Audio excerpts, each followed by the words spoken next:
അപ്പോൾ okay, അഡൾട്ടറിയാണ് case. പക്ഷെ നമുക്ക് ഈ ന്യൂസ് പോരാ, ഇതെല്ലാ പത്രത്തിലും വരും. നമുക്ക് വേണ്ടത് ഒരു എക്സ്ക്ലൂസീവാണ്. റസാഖ് ഒരു കാര്യം ചെയ്യണം, ഇതിന്റെ പിന്നാലെ കുറെ അലഞ്ഞതല്ലേ, നമുക്ക് ആ ആംഗിളിൽ ഈ സ്റ്റോറി ഒന്ന് വർക്ക് ചെയ്യാം. ജയിലിൽ പോയി താൻ ആ സ്ത്രീയെ കണ്ടൊന്ന് സംസാരിക്കണം, ഒപ്പം അയാളെയും. പിന്നെ ഉസ്മാൻ, ആ സ്പോൺസർ, അങ്ങനെ പലരിലൂടെയും കടന്നു പോകുന്ന ഒരു ലൈവ് സ്കെച്ച്. നാട്ടിലെ കഷ്ടപ്പാടും അറബിയുടെ വീട്ടിലെ പീഡനവും മരുഭൂമിയിലേക്കുള്ള പലായനവും അങ്ങനെ എല്ലാ ഐറ്റംസും ചേർത്ത് ചാട്ടവാറടിയുടെ ശിക്ഷ നടപ്പാക്കുന്ന ഓരോ വെള്ളിയാഴ്ചയും ഒരു ഉഗ്രൻ കൗണ്ട് ഡൗൺ സ്റ്റോറി. എന്താ, റസാഖ് കൊട്ടേക്കാട് എന്ന് തന്റെ പേര് വെച്ചാവുമ്പോൾ ഇവിടുത്തെ മലയാളികൾക്കിടയിൽ അതിന്റെ വിശ്വാസ്യത കൂടും. ജീവനും മാനവും പണയം വെച്ച് ഒരു മലയാളി യുവതി നടത്തിയ നെട്ടോട്ടത്തിന്റെ ഒരു ഉഗ്രൻ ഐറ്റം. റസാഖ് കഴുത്തിലിങ്ങനെ ടൈയൊക്കെ കെട്ടി ഈ AC മുറിയിൽ ഇരിക്കുമ്പോ പുറത്തുള്ളവരുടെ ദുരിതങ്ങളൊന്നും തന്നെ പോലുള്ളവർക്ക് അറിയില്ല. ദിവസവും അങ്ങനെയുള്ളവരുടെ മുഖങ്ങൾ ഒരുപാട് കാണുന്നവരാ ഞാൻ. അപ്പൊ എനിക്ക് വേദനിക്കും. ആദ്യം ഒരു മനുഷ്യനാവാൻ നോക്കണോ.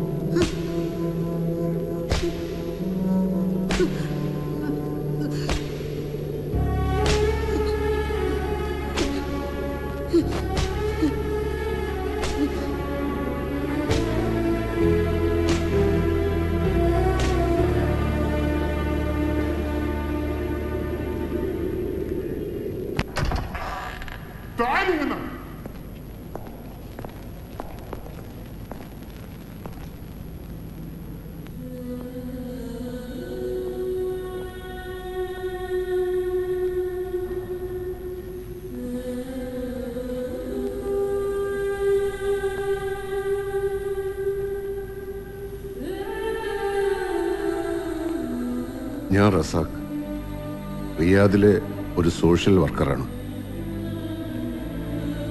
വിവരങ്ങളൊക്കെ അറിയാം. അറബിയുടെ വീട്ടിൽ നിന്ന് രക്ഷപ്പെട്ടതും ഇവിടെ എത്തിയ സാഹചര്യമൊക്കെ. ശരീഅത്ത് നിയമത്തിന് ഒരു വിട്ടുവീഴ്ചയില്ല, അനുഭവിച്ചേ പറ്റൂ. സ്പോൺസറുടെ പരാതിയിൽ ശിക്ഷ കിട്ടാൻ സാധ്യതയില്ല. അത് കള്ളക്കേസാണെന്ന് കോടതി തെളിയും. ഞാൻ അശ്വതിയുടെ വീട്ടുകാരുമായി ബന്ധപ്പെട്ടിരുന്നു. പേടിക്കണ്ട, ഇവിടെയാണെന്നൊന്നും ഞാൻ പറഞ്ഞിട്ടില്ല. അശ്വതിക്ക് വിളിക്കാൻ കഴിയാത്തതിനെ പറ്റി ഞാൻ ചില നുണകൾ പറഞ്ഞു. അവര് വിശ്വസിച്ചോന്നും അറിയില്ല. ശിക്ഷ കഴിഞ്ഞാൽ നാട്ടിലേക്ക് പോവാം. ധൈര്യമായിട്ടിരിക്കൂ, ഒന്നും സംഭവിച്ചിട്ടില്ല.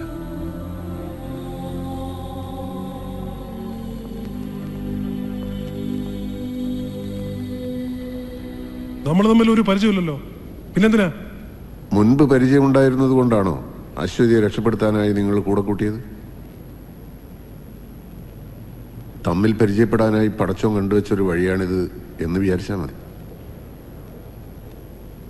നാട്ടിലാരെയെങ്കിലും ബന്ധപ്പെടാനോ അറിയിക്കാനോ ഉണ്ടെങ്കിൽ? ഇല്ല, എനിക്ക് ചെല്ലാനോ എനിക്ക് വേണ്ടി കാത്തിരിക്കാനോ ആരുമില്ല. നിങ്ങളായിട്ട് എനിക്ക് വേണ്ടി ഒന്നും ചെയ്യുകയും വേണ്ട. നിങ്ങളുടെ സ്പോൺസർ വിസ ക്യാൻസൽ ചെയ്തു. ഇനി ഡീപ്പോർട്ടേഷനേ മാർഗമുള്ളൂ. ആരെങ്കിലും മുൻകൈ എടുത്തില്ലെങ്കിൽ അത് ഇനിയും വൈകും. അത്രയും കാലം ജയിലിനകത്ത് നരകിക്കണോ?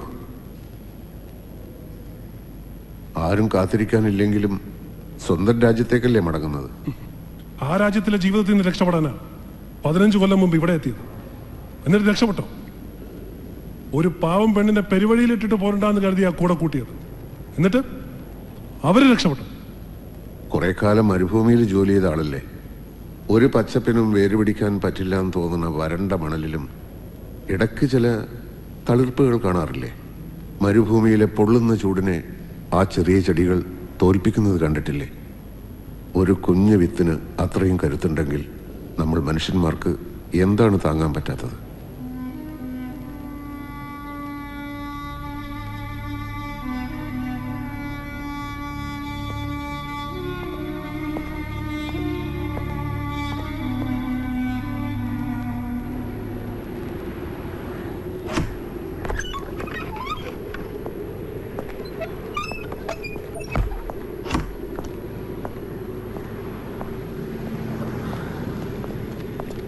നിങ്ങളിത് എന്നെ പണിയാ റസാക്ക കാണിച്ചേ? എന്തേ?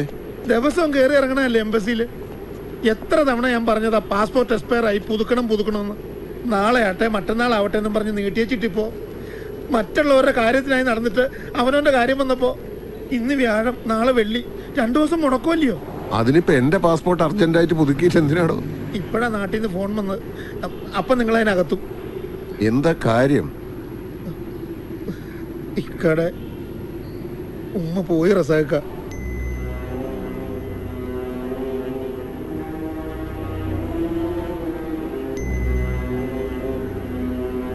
പെട്ടെന്നൊരു നെഞ്ചുവേദന വന്നു. ആശുപത്രിയിൽ എത്തിക്കുന്നതിന് മുമ്പ് തന്നെ. ഇനി എങ്ങനെ നാട്ടിലെത്തും?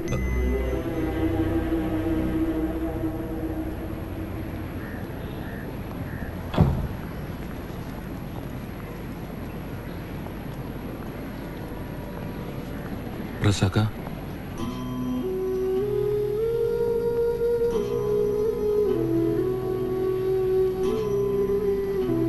സലീമേ, എന്റെ സ്ഥാനത്ത് നിന്ന് എല്ലാം നീ ചെയ്യണം.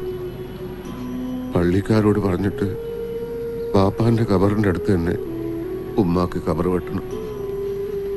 ഉമ്മാന്റെ ആ ആഗ്രഹം നടക്കാണ്ട് പോണ്ട. എന്നാ ഇറങ്ങാം.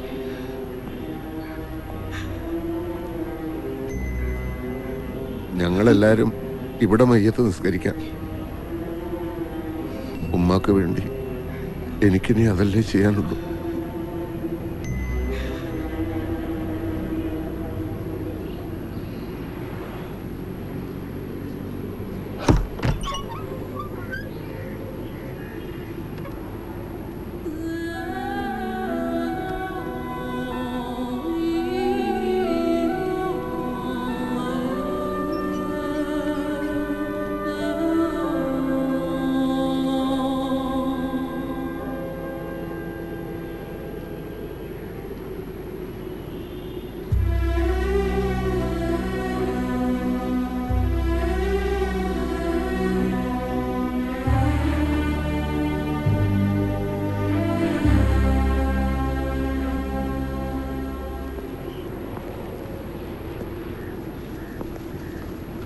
ടിക്കറ്റും ഔട്ട് പാസും.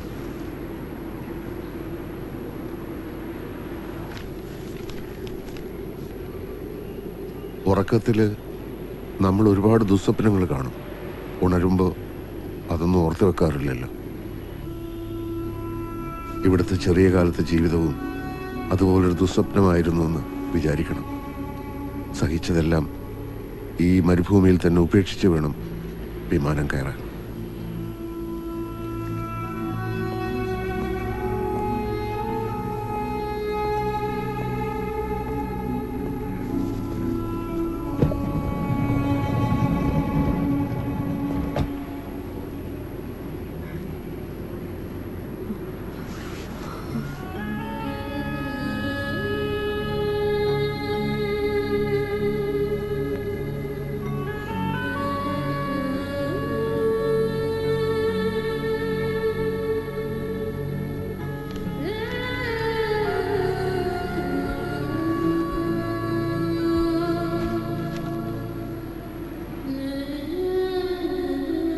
ഈ യാത്രയോടെ എല്ലാം അവസാനിക്കുകയല്ല എന്ന് തന്നെ കരുതുക. അല്ലേ ഭരത?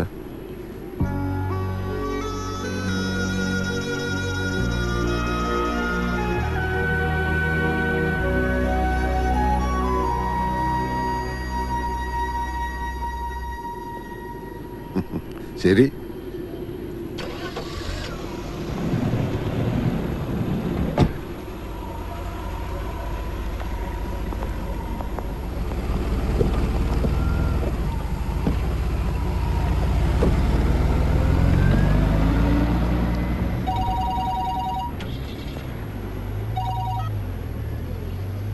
ഹലോ, അതെ, ആണോ?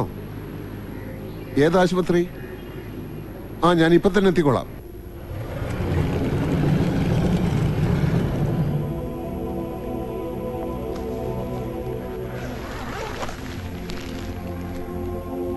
മരുഭൂമിയിൽ നിന്ന് കിട്ടിയ ബോഡിയാ. 4 മാസമായി ഇവിടെ.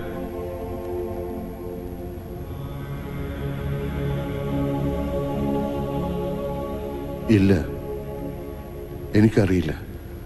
എൻ്റെ പരിചയത്തിൽ ഇങ്ങനെയൊരു മുഖമില്ല.